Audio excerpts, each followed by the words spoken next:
It is officially the holidays, which means it's time for crappy holiday films. This week we're going to be talking about the film Happiest Season, the only film in the world where the bad guy gets the girl and Aubrey Plaza gets to hide behind plants. This film has a lot of symbolism that you can tell a screenwriter thought was going to be really deep, like having the main characters literally hide or live in closet-like rooms.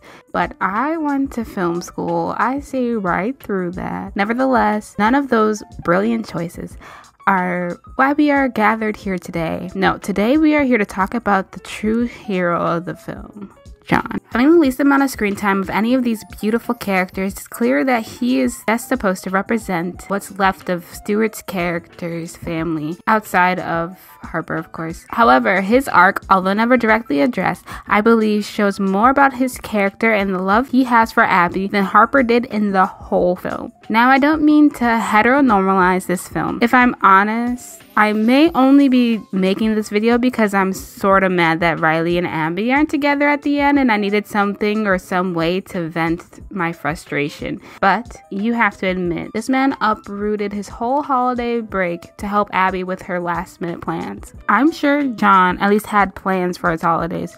I know that he says that he was estranged from his family after he came out, but the way he ended that scene made it seem like they're in good terms now. Regardless, I'm sure they expected him to at least pop in for milk and cookies during the holiday break at some point. But no, John uprooted his whole life for the next 5 days to take care of some random animals and fulfilled his friend's obligations. And when the fish died, did he even hesitate? Not even a little. We see him at an exotic looking pet store looking for a new fish to replace the dead one.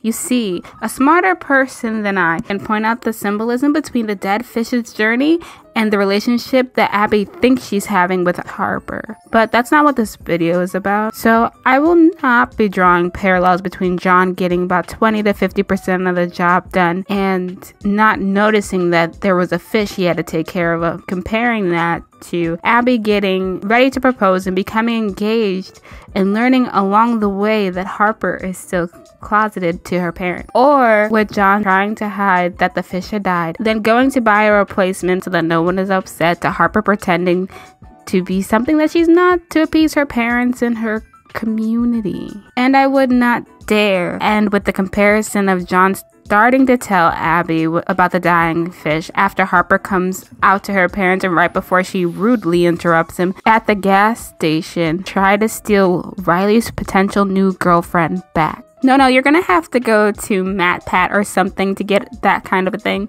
Unless, of course, you'd like to know the details of the inner working of my movie watching mind. Then leave a comment and a like and I will be with you shortly. Anyway, when the damsel in distress needed help, who was there? When she needs to find her inner strength, who is there? When she needs to slay the dragon and stand on her own, who hands her the sword? Again, I'm not trying to heteronormalize this story. I didn't write a thing. If I had written the story, Riley and Abby would have ended up together and Harper would have been a sore point of contention for both of them to get over in the sequel.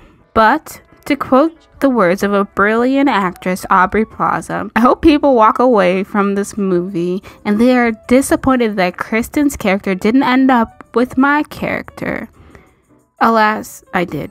I really, really did.